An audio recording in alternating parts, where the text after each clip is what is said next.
Hello and welcome to this video. This is the explainer video for the business architecture map that I put in the Business Owners Building Great Businesses Facebook page. Thank you for joining me on this video. Like I said, I would put this video up breaking that picture down because obviously there's quite a lot going on there. And so, obviously, the more gold that we can start to extract out of these things, the higher the amount of focus and clarity we can start to create for ourselves as business owners moving forward. And when we're creating focus, obviously that's opening the door for us to be productive in what we're doing, which is always a great thing. But I did record one of these earlier. It didn't work out very well. Most of my day with things like recording videos and stuff like that hadn't worked out very well. I did do a Facebook Live, which worked well, which I'm thankful for. But here it is. Here we are. I fixed the problem, by the way. It was the mic had a dodgy connection, but here we are. So this is all about business architecture, and what the whole idea behind business architecture is that it's not about the day-to-day running operations tactics of the business. It encapsulates all of that. It actually guides it from a strategic level, but the business architecture is not about how do we set up the tactics of the day. How do we use technology pieces and all that sort of thing. All of that gets encapsulated and draws itself out when we've established that higher strategic view of our business and how it's being built. Business architecture is all about building business assets, not physical assets as in machinery and equipment and all that sort of thing. Business architecture is about building business assets. So what we want to do, and I often ask business owners when I meet them for the first time, I'll ask them something along the lines of, hey, what would you like to do with your business long term? Like what down the track, go further than the short term sort of goals that we might have. Long term, what's it all about for you? What do you want to do? And a lot of the time will either come back with something like, I want to pass it down to my kids, or I want to step back and put someone else in charge, or I want to take it to market and sell it, or the rare one will actually say I want to float it publicly, which is obviously a whole other conversation, which we'll talk about another time.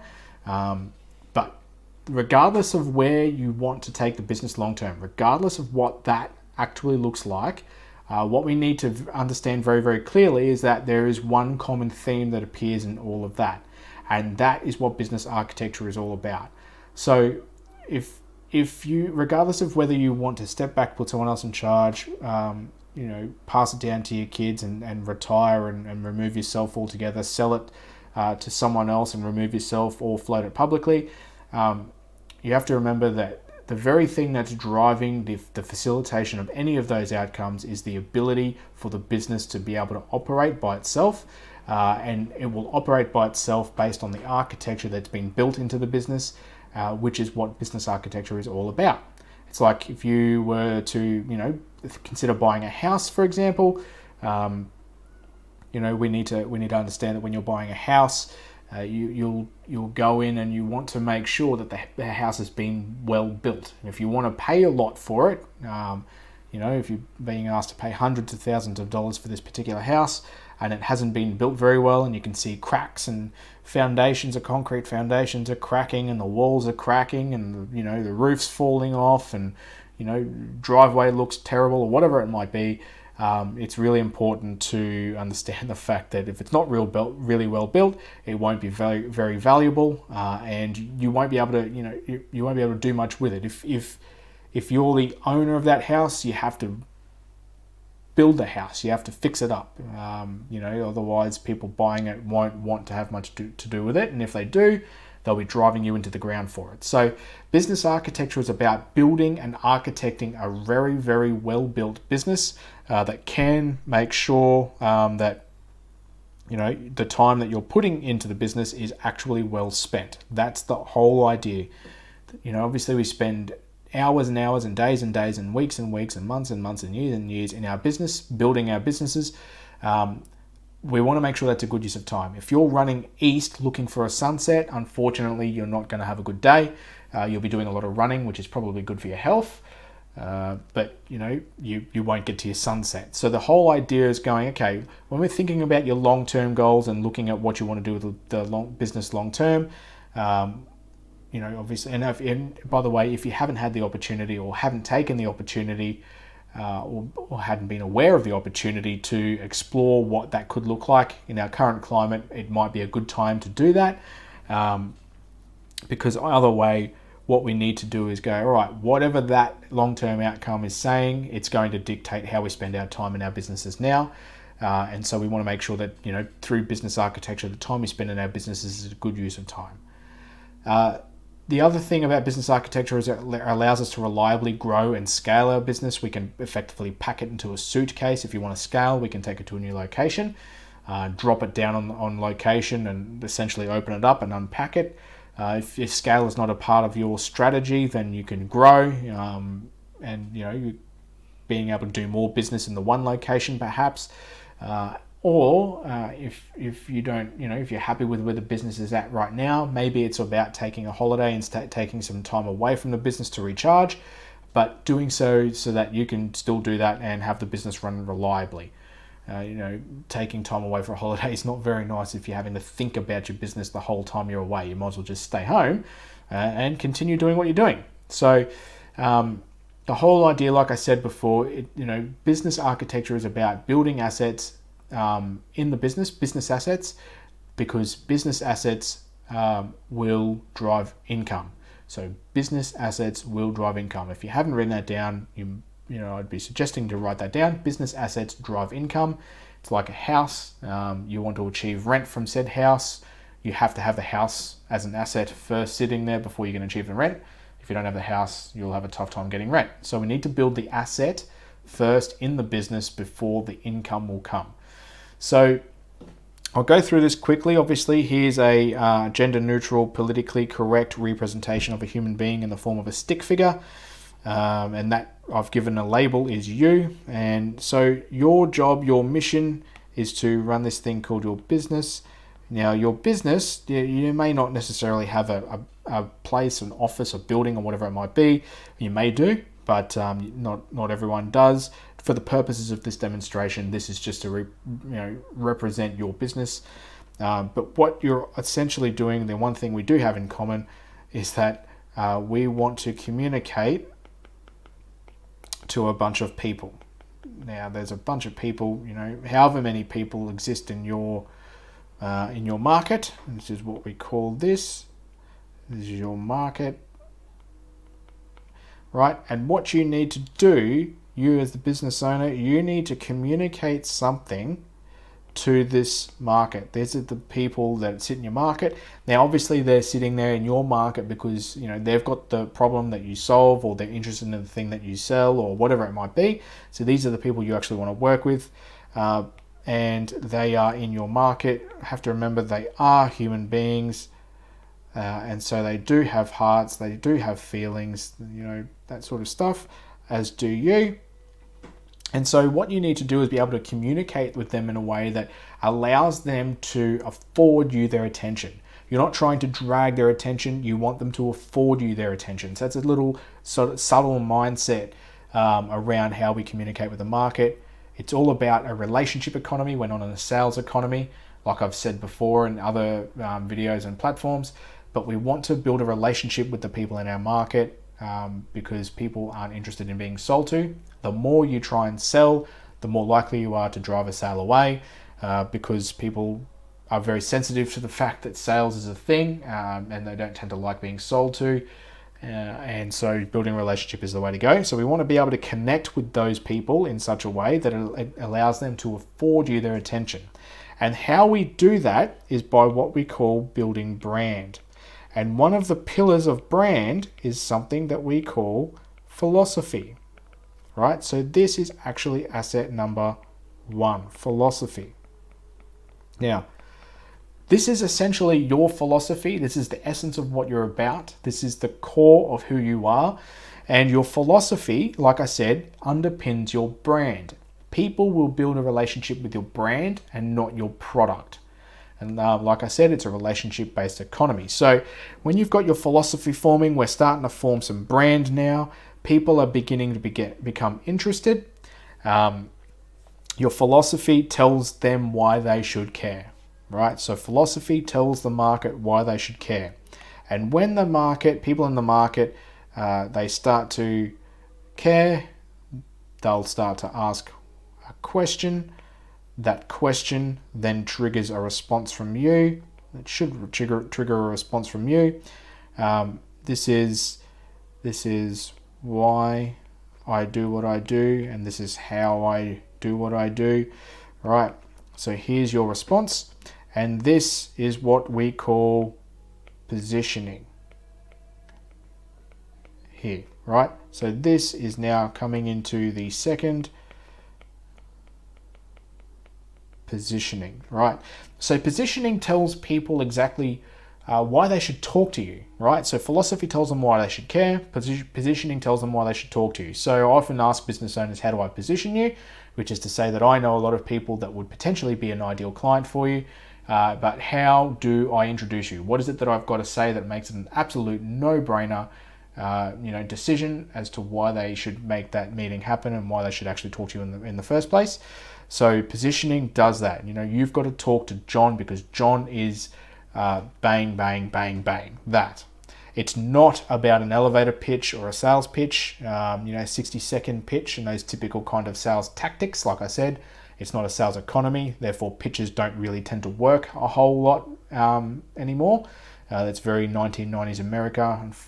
As you would know, we're not in 1990s America. We're looking to build relationships. So staying away from sales pitches, elevator pitches, 60-second pitches, and those sorts of things is my advice to business owners. But rather, let's position the next step. Let's position who you are and what you do, not pitch who you are and what you do, because the positioning then allows them to afford you more of their attention, the market. So when they've got positioning, and you're able to accurately describe who you are and why it is that they should speak to you, what you can then do is go, hey, I have a thing, and that thing is called a product. Right now, this can be a transactional agreement here. There can be some money exchange hands in this process here. But it is not a part of your sales process. It is a part of the leadership process and the relationship building process. The intent should not be to sell, right? But the intent should be to sell into this next thing here, which is your second product here. And I'll just move this up. This one can lead to an even bigger product. This might lead to the next product down. Right, and so what this does is now we have what we have as our sales process. So this here is what we call it's our third asset, which is our product. Now, with your product, if you've got a physical product that you sell, easy enough. Here's the physical thing, buy it. You can show it to them, they can hold it, they can smell it, they can rub their face in it, they can do whatever they want with it. But if you offer a service and there is no physical product, it's a little bit harder. So what we need to do in this instance is productize your service. That is to say, take your service and turn it into a product.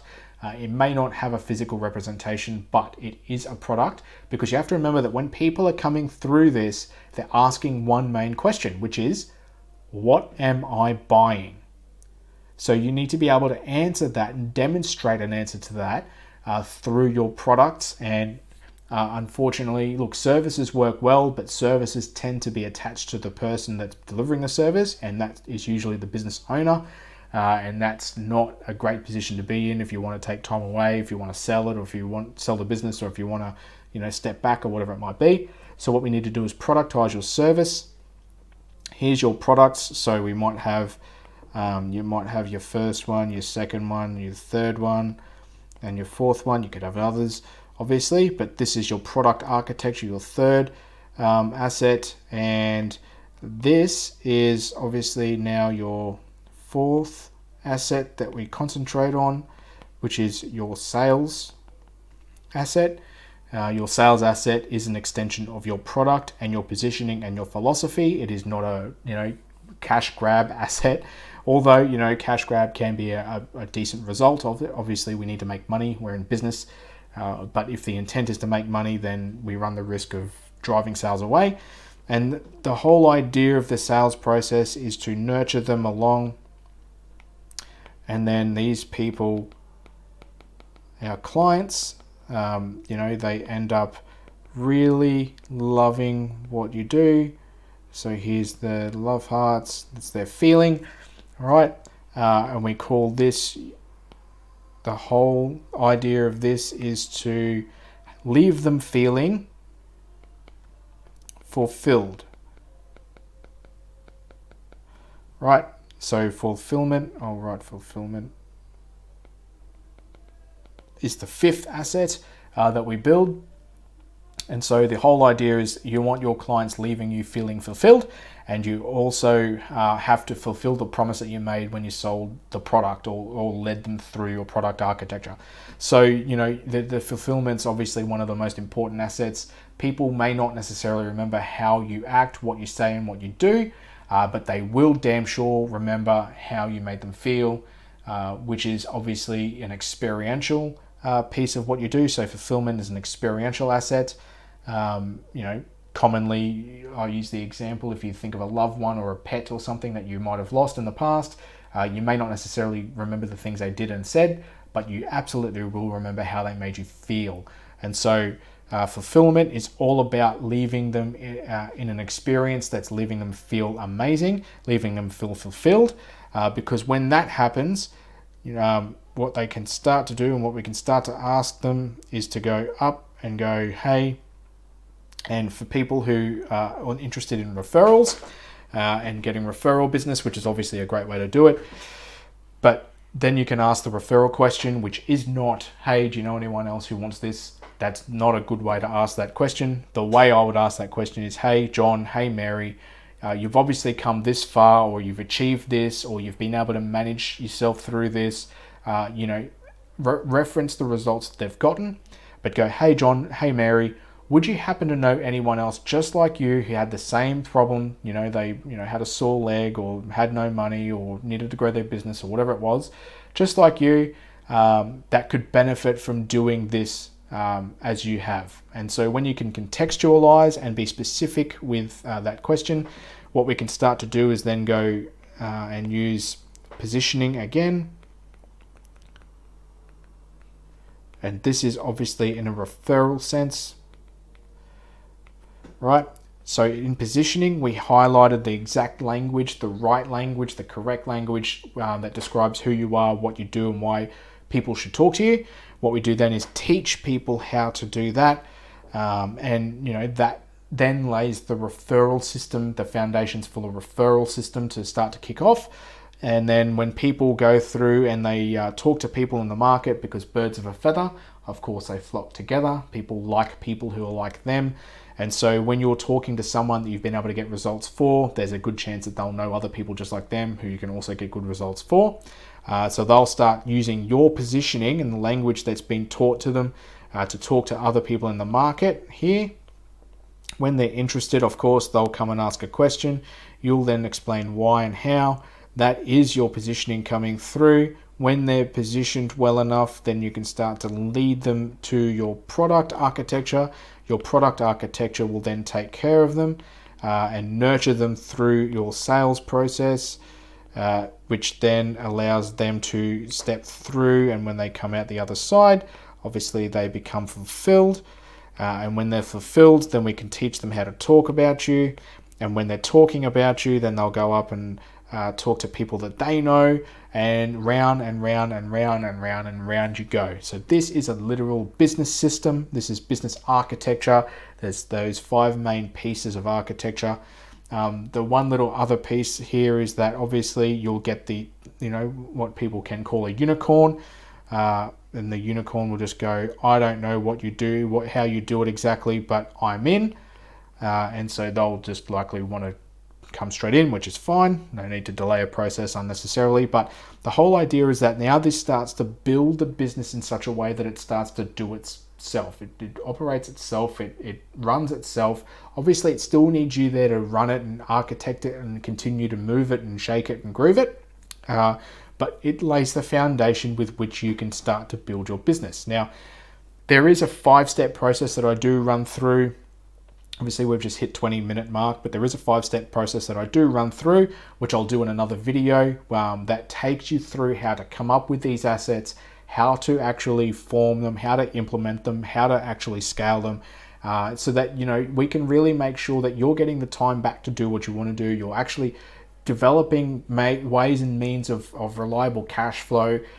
You've got predictability in your business, and ultimately you continue on to build the business of your dreams, because that's the most important thing we need to be focusing on in this journey and game of business. So what I'm going to do is I'm going to post this in the group. This is the breakdown of business architecture. I'll post it in the Business Owners Building Great Businesses group. I might also post this on YouTube. For anyone who is not a part of that group who's watching this, please look us up, find us, join the group. There's heaps of amazing people and amazing businesses in all sorts of industries in this group. It's a great community. We're all there to rally around each other and support each other. So come along, join in the fun. Business isn't always fun, but we can always play, and that's the part that I like the most. It is a game. So I'm going to post this up. If you've got any further questions, please just reach out. You can send me a DM, find me on Facebook, whatever it might be. But take what you need from this and start to work on it. And one step at a time, little by little we build our power. One brick by one brick by one brick, eventually the wall gets built. So and that's not a reference to Trump or anything like that, but you get the analogy.